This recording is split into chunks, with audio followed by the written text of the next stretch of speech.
Future edit, because some people don't seem to realize it when I have these little bumpers up here at front, this review is rather old, about 4 years from when I'm recording this audio. As such, be kind is one of my earliest reviews, and compared to now, it is heavily unpolished. Also, spoilers abound, and like, in a major way. So if you haven't seen Eden yet, I suggest you go do so, and then come back and watch this. Or don't. That works too. Whatever. On with the show!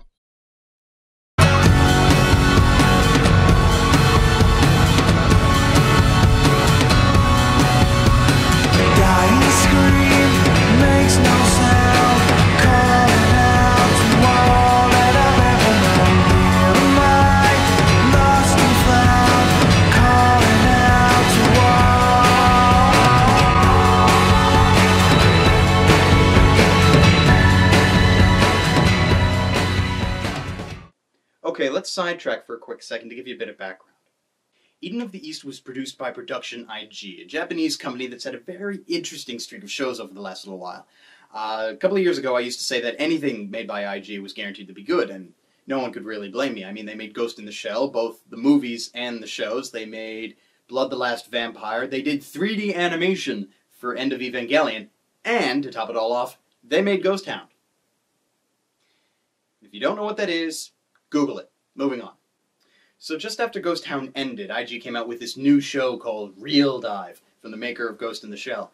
And it looked rather awesome, actually. They gave a brief description of the plot, which was pretty decent. The opening, both the music and the animation, was freaking brilliant. But the show sucked.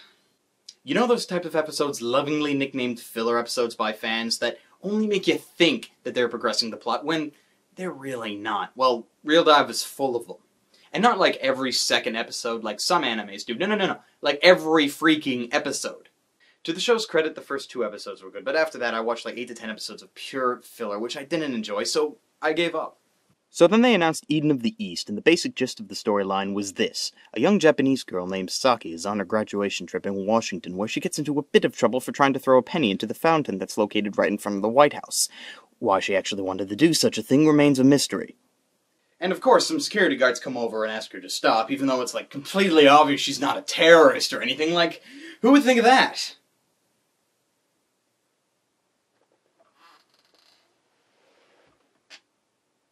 Soon after, she is saved from the security guards after an intervention by Jason Takizawa Akira, a Japanese man who just seconds before woke up across the street without any memory of who he is, stark naked in front of the White House with a gun in one hand and a cell phone in the other.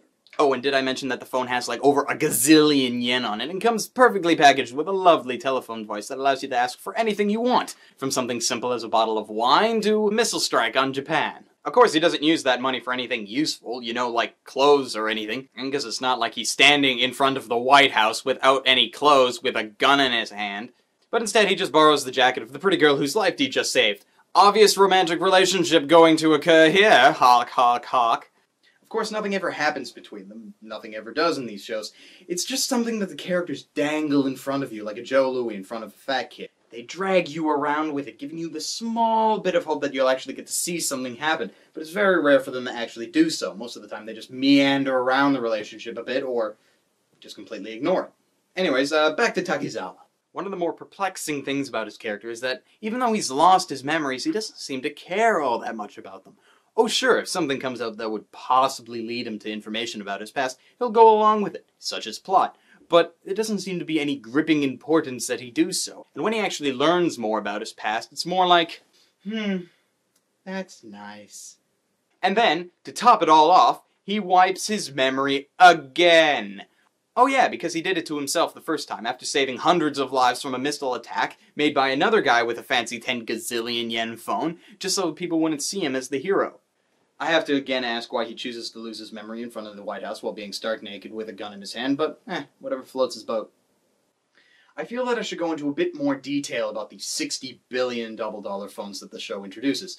They were created by an unknown, extremely rich person that goes by the name of Mr. Outside. He created 12 of these phones and then gave them out seemingly at random to people in Japan, then just sat back to watch the fireworks. These 12 people have all been given exactly 10 billion digital dollars with explicit instructions to save Japan. The funny thing about it is that he doesn't go into very much description on how they should go about doing so. It's like if someone handed you an old computer and some money with the instruction just to fix it. What do? Do you go and buy replacements for all the current parts so that it'll run exactly like it used to, who knows how many years ago? Or do you buy completely new parts, thus scrapping the original model and making a completely new machine? The thing about it is that you have to know exactly how he wants it, because otherwise, if you give it back to him the wrong way, he kills you. Oh yeah, no joke. Either fail to save Japan before someone else does, or spend all 10 billion of your dollars, and he has you killed. It's a wonderful way to make people stop spending the money on themselves, but in the end it doesn't seem to stop them. Let me name off some of these people without giving too much away, and by too much I mean like 70% of the plot. A drunk dick of a detective who seemingly spent all 10 billion of his dollars and has nothing to show for it. A dickless wimp who thought that firing missiles on Japan would fix everything. You know, like it did last time. Oh, and a female modeling agent slash serial killer who likes cutting guys' dicks off when they can't seem to get that one up. And if you think I said the word dick a bit too much in that last paragraph, then you probably won't like Eden to the East, because it seems to have a fascination with the male genitalia. Oh, I'm sorry, it likes to refer to them as Johnnies, probably because the word dick is a bit too much for TV. But whatever they choose to call it, if there's not one naked guy here, or a stampede of naked guys over here, then there's Miss Serial Killer cutting people's Johnnies off, or Akira mistaking his Johnny for his Johnny. It just boggles the mind why the show is so fascinated by them. Insert homosexual joke here.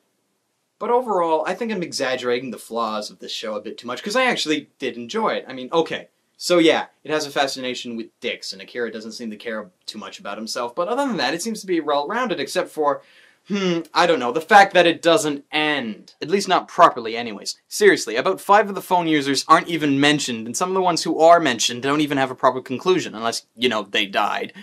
Mr. Outside is not unmasked properly, hell, he doesn't even make an appearance. Akira loses his memory, again.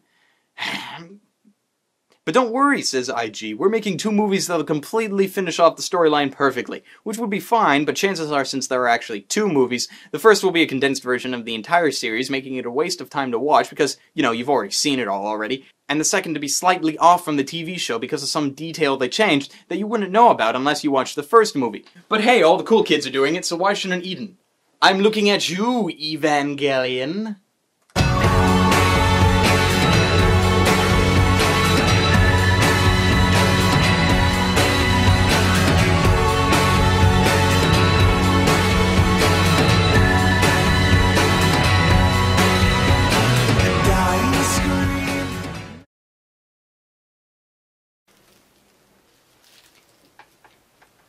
Good. Very good.